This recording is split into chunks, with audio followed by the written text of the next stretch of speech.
All right, welcome to our deep dive into the Chronicles of Narnia. Yeah. I know you're a huge fan, and you've given us all 7 books to work with. Oh, fantastic. It's a lot, but it's great. So Yeah. our mission, I think, should be to uncover like the hidden depths of this world, Right. to find those surprising details and connections Yeah. that maybe you've missed, even if you've read these books a dozen times. It's fascinating how Narnia can be read on so many levels. Mm. Um, C.S. Lewis himself said that a good book can be enjoyed at any age. Right. And that's certainly true here. Mm-hmm. But I think the real magic lies in how our experience of Narnia changes as we grow. Okay, let's dive into that. Yeah. What do you mean by how our experience changes? Well, think about how children approach fantasy. Right. They have this incredible ability to project themselves into these imaginary worlds, Yeah. to truly believe in the magic. Mm-hmm. It's a kind of undimmed sense of truth, as Lewis's stepson Douglas Gresham put it. Okay. But as adults, we often lose that sense of wonder. We start looking for logic. Logic, explanations, yeah. Explanations, yeah. So are you saying adults can't enjoy Narnia as much as children? Not at all. Oh. In fact, I think adults might even appreciate Narnia on a deeper level. Oh, interesting. We bring our own life experiences to the story. Right. Our understanding of symbolism, Yeah. our awareness of the world's complexities. Hmm. We can see the layers of meaning that might have gone unnoticed when we were younger. You've definitely got me thinking. Yeah. I remember being completely swept away by the story as a kid. Yeah. But now I'm realizing there's so much more to uncover. Absolutely. Like those intricate details that Lewis uses to build his world. Exactly. Yeah. Take the scene where Diggory and Polly first discover the ruined city of Charn. Okay. Lewis doesn't just tell us it's a desolate place. Right. He immerses us in the atmosphere through sensory details. You mean that passage where he describes the silence as dead, cold, and empty? Yeah, exactly. It always gave me chills. It's such a powerful contrast to the silence of the wood between the worlds, Right.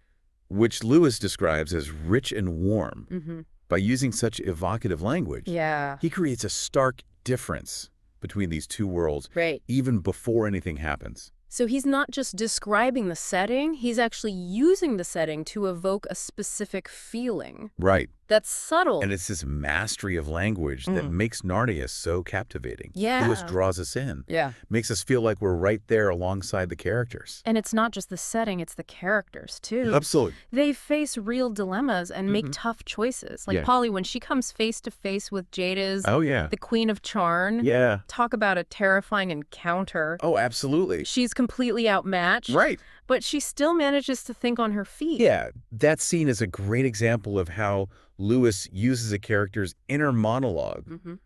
to reveal their strength. Yeah. We see Yeah. Polly's fear, yes. Uh-huh. But we also see her quick thinking, Right. her awareness of her limitations, Okay. and her determination to protect the secret of the rings. Yeah. She knows she can't overpower Jadis, Right.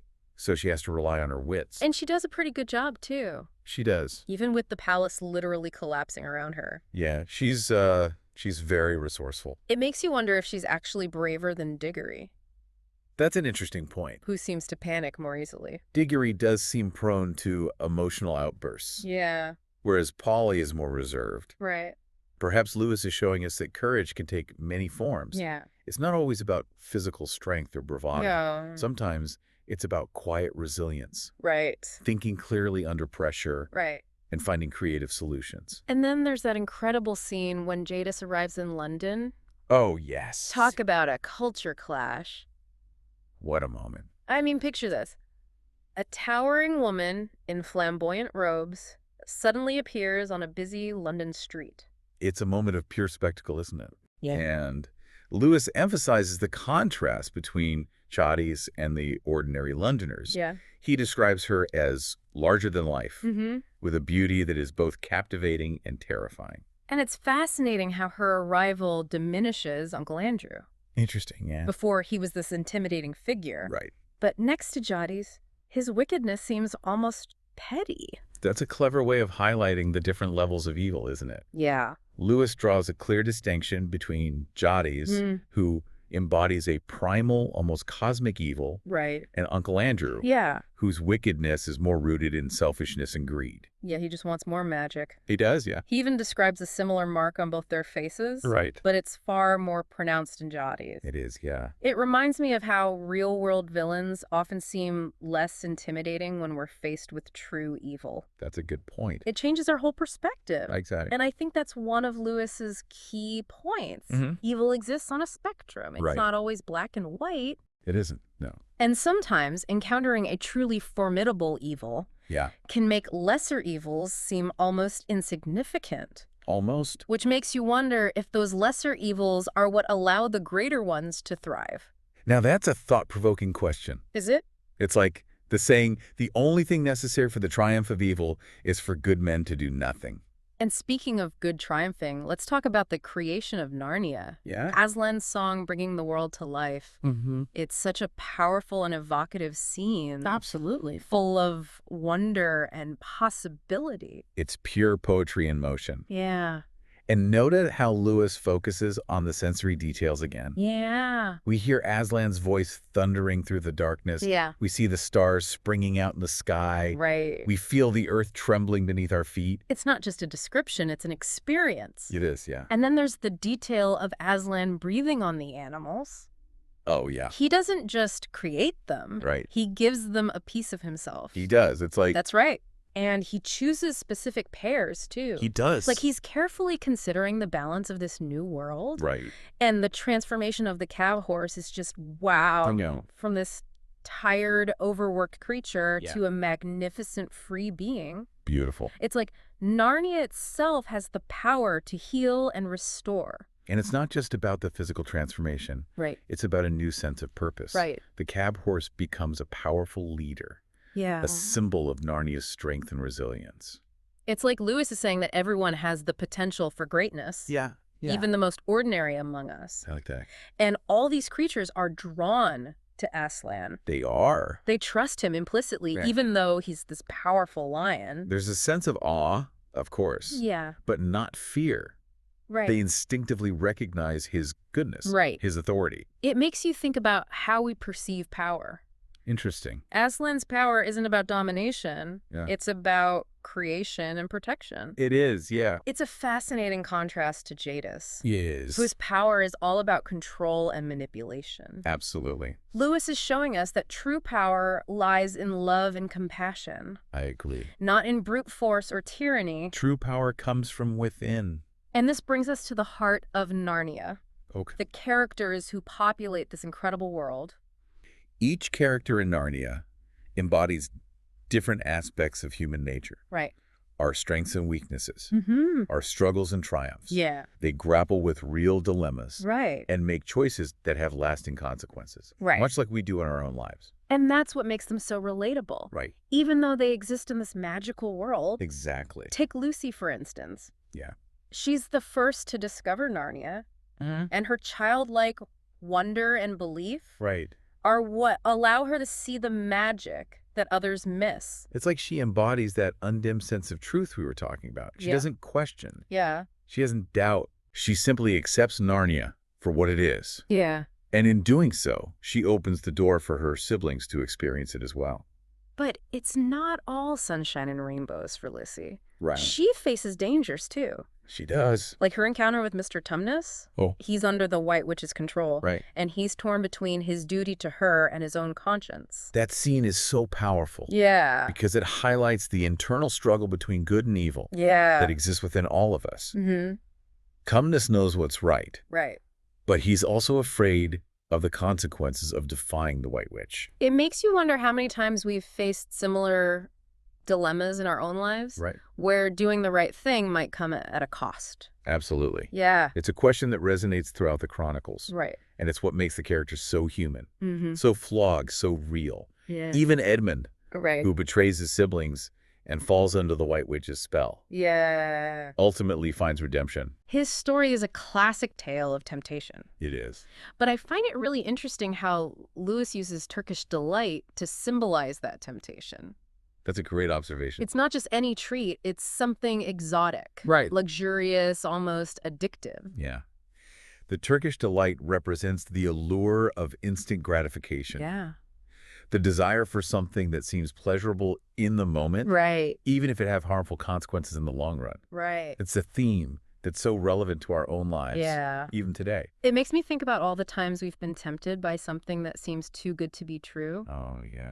only to realize later that it came with a hidden price. It always does. Yeah. And Edmund's journey highlights the psychological impact Mm-hmm. of both betrayal and forgiveness. Right. He suffers guilt and shame for his actions. Yeah. But he also experiences the transformative power of Aslan's forgiveness. His redemption isn't easy. No, it's not. It's something he has to earn Right. through courage and self-sacrifice. He has to confront his own darkness Yeah. and choose to fight for good. And that's what makes his story so compelling. Yeah. He doesn't just magically become good. Right. He has to work for it. Mm-hmm. He has to earn it. Yeah. It's a process. Which makes Aslan's sacrifice even more powerful. Absolutely. He willingly offers himself in Edmund's place, He does. knowing that it's the only way to save him from the White Witch's clutches. It's selfless. It's a powerful message of love and redemption. It is. And it's an act that resonates with a variety of spiritual and philosophical traditions, isn't it? Absolutely. The idea of a selfless sacrifice for the greater good is a universal theme. It is, yeah. It makes me think about how often we hear stories of people who risk their own lives to save others. Yeah. It's that same spirit of selflessness and love that we see in Aslan. Exactly. And it's not just Edmund who benefits from Aslan's sacrifice. Right. It's all of Narnia. It is. He dies to restore balance, Mhm. to defeat evil, Right. to give hope to those who have lost faith. And speaking of hope, the Pevensies' coronation as kings and queens of Narnia is such a triumphant moment. It is, yeah. It's like all their struggles and sacrifices have finally paid off. It's the culmination of their journey, Yeah. a symbol of the restoration of Narnia to his former glory. Mm-hmm. But it's also a bittersweet moment Right. because Aslan tells Peter and Susan that they're getting too old for Narnia Right. and won't be returning. It's like a reminder that nothing lasts forever, It is. even in a magical world like Narnia. Yeah. But it also makes you appreciate those moments of joy and wonder even more. Right. And it speaks to the cyclical nature of time in Narnia, doesn't it? Absolutely. Time flows differently there. It does. And the Pevensies experience multiple visits, They do. each one unique and transformative. Right. It's not just a linear progression, No. but a cycle of growth and change. It is a cycle. It makes me think of the idea of reincarnation, Interesting. where souls experience multiple lifetimes, Right. each one building upon the lessons of the past. And notice how each of the Pevensies embodies a different virtue.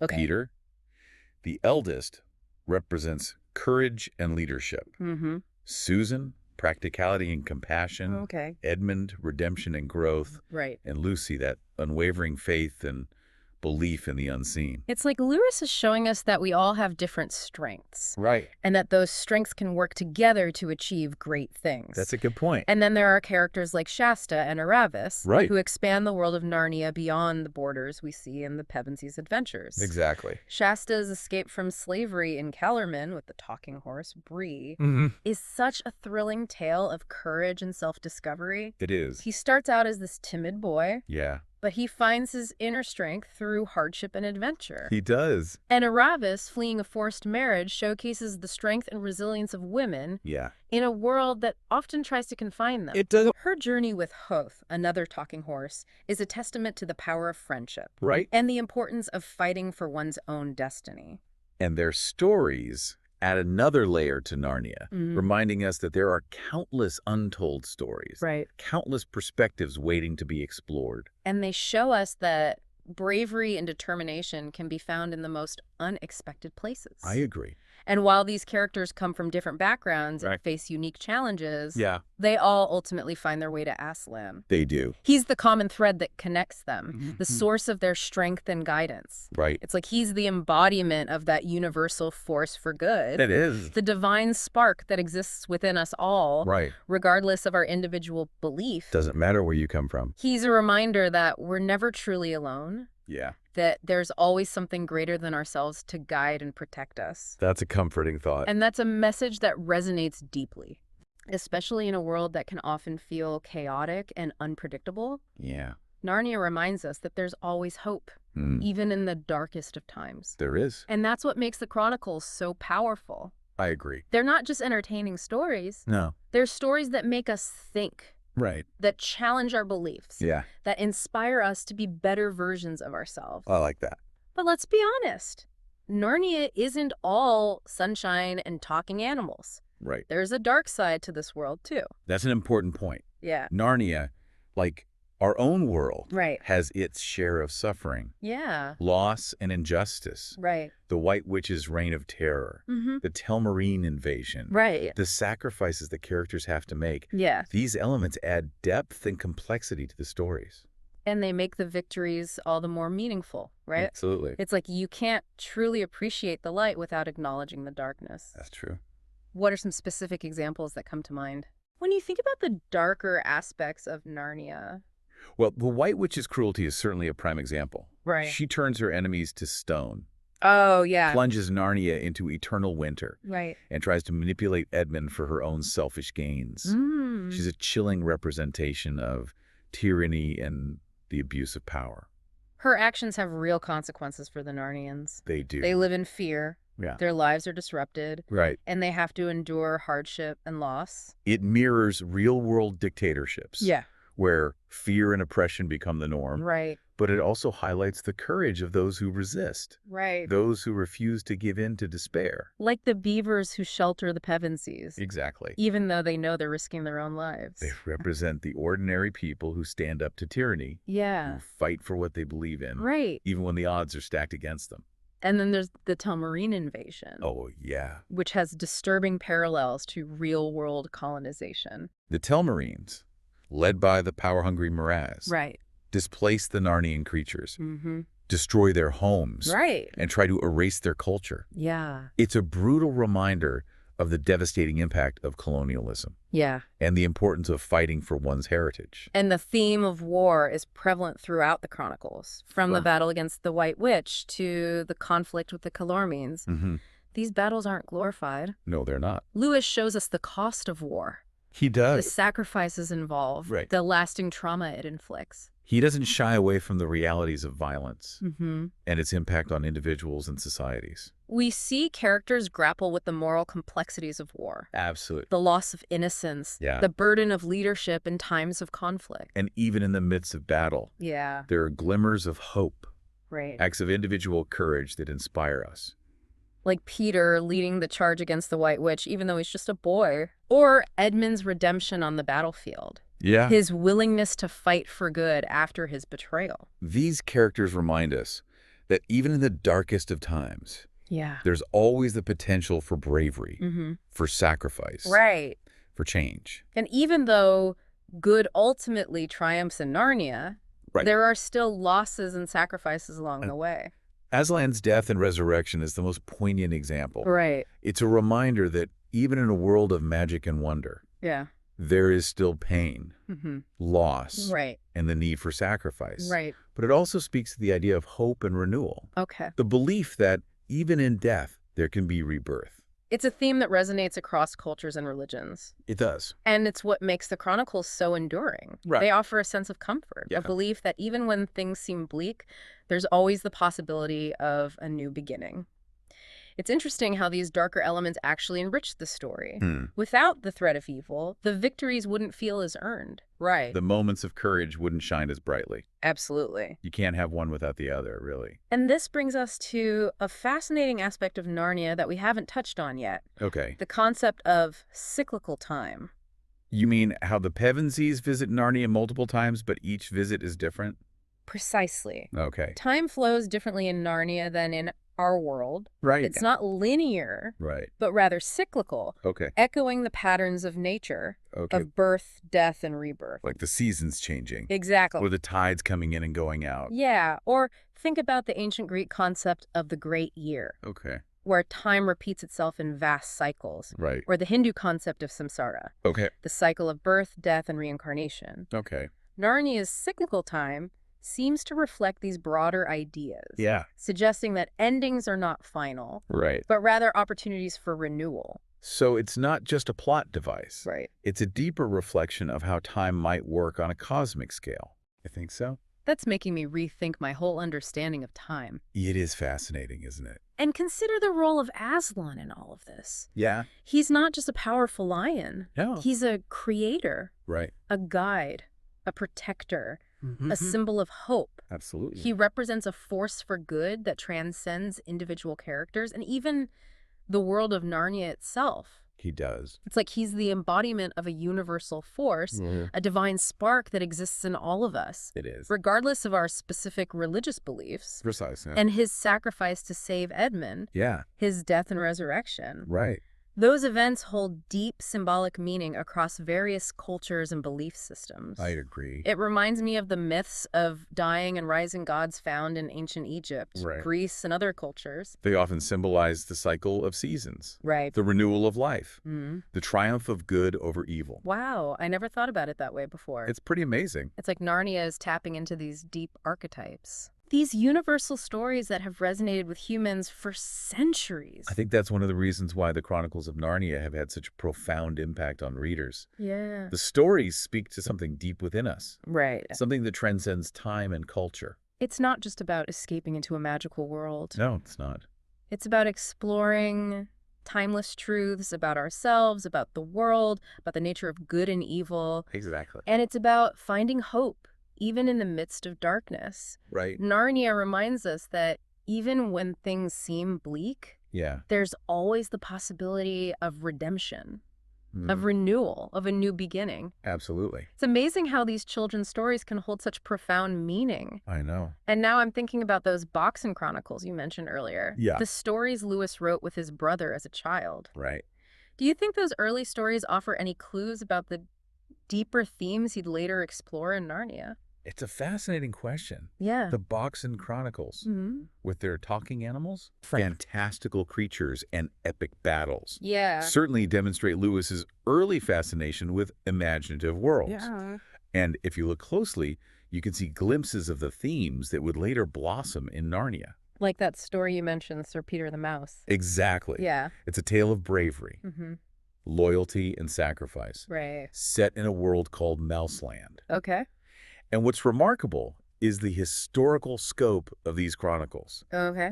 They span from the Stone Age to a fictional future, Wow. with detailed accounts of battles, rulers, Right. and even a publish era, Interesting. reflecting the Lewis brothers' childhood fascination with history and myth. It's as if they were already exploring the grand sweep of time, the rise and fall of civilizations, the enduring power of stories. Yeah. And it makes you wonder if Narnia itself was, in a way, born out of these childhood games and stories. I think it's quite possible. Yeah. It's often said that writers draw inspiration from their own lives. Right. And in Lewis's case, it seems his childhood imagination played a significant role in shaping the world of Narnia. So the Boxen Chronicles weren't just childish games. Right. They were the seeds of something much greater. Absolutely. Something that would eventually touch the lives of millions of readers. Exactly. And it speaks to the power of imagination. It does. The importance of nurturing those early sparks of creativity. Absolutely. Who knows what worlds we might create if we allow ourselves to dream, to explore, to play. That's a beautiful thought. And it makes me want to go back and reread the entire Narnia series with fresh eyes. Yeah, I encourage you to do so. To see all these connections and layers of meaning that I might have missed before. You might be surprised by what you discover. Yeah. And who knows, perhaps you'll be inspired to create your own Narnian tales. That's a great idea. The possibilities are endless. Well, this deep dive has been incredible. It has. We've journeyed through the magical world of Narnia, We have. unearthed hidden gems, and gained a whole new appreciation for the depth and complexity of C.S. Lewis's storytelling. It's been a privilege to explore these stories with you. The pleasure was all mine. Likewise. And to our listener, thank you for joining us on this epic adventure. Yes, thank you. We hope you've enjoyed the deep dive as much as we have. Absolutely. We've covered a lot of ground, We have. but there's still so much more to explore. Hmm. Narnia is a world that invites endless exploration and discovery. It is. And as you continue your own journey through Narnia, Yeah. remember to look beyond the surface, Mm. to seek those hidden depths, Absolutely. Those unexpected connections that make this world so captivating. It's a world full of wonder. And remember to hold on to that sense of wonder, that Yes. childlike belief in the possibility of magic. Right. After all, as C.S. Lewis himself said, someday you will be old enough to start reading fairy tales again. Until next time, may the spirit of Aslan guide you on your own adventures, both in this world and beyond.